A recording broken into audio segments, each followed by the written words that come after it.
We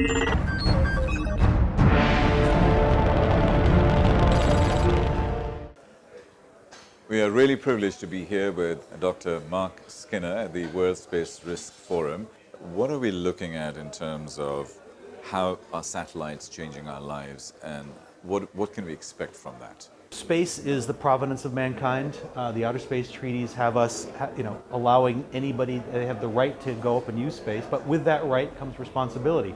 You have to act in a responsible manner so that you don't mess it up for everybody else, because we're dependent on satellites for communication, for navigation, telemedicine, teleeducation, and there's a big sector of the world's population that's waiting for their turn to be able to enjoy the benefits of space. It's not just for the wealthy countries anymore.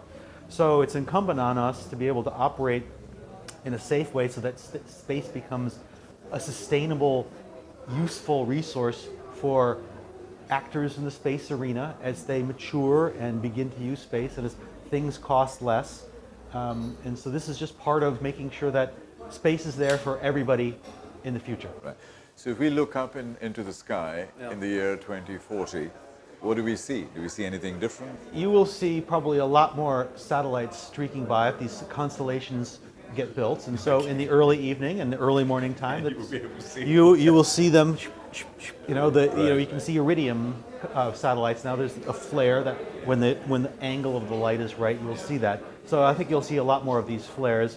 You will also see some of these other platforms, drones and lighter than air vehicles that will be useful, part of the solution for communications and monitoring and things like that. How do you make a difference? Well, it helps in many arenas because people are remote and resources are not always where you need them. So, today at the conference we heard about a program in Australia that allows distance education for children that otherwise are so remote that they're 100 miles from a school. You will see the same thing going with telemedicine and other things like that, the ubiquity of communications and the ability of people to do what it is where they want, and not necessarily because there's a good internet connectivity in a particular city. And Boeing is looking at where are we going to be in 2025?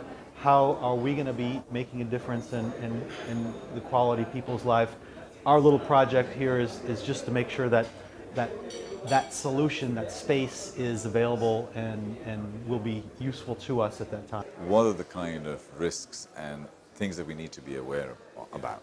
Well, one example, it's a coin with two sides, is that it's wonderful that we're getting small satellites that are inexpensive, that your grade school class or your Boy Scout troop can put together their own CubeSat and get it launched up there. And it's a wonderful learning experience, hands-on, and gives them that technical edge that allows them to do something.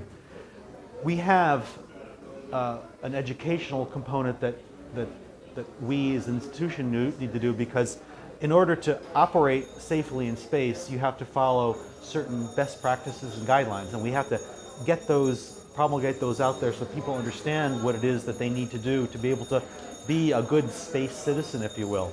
Super. Dr. Mark Skinner, real pleasure.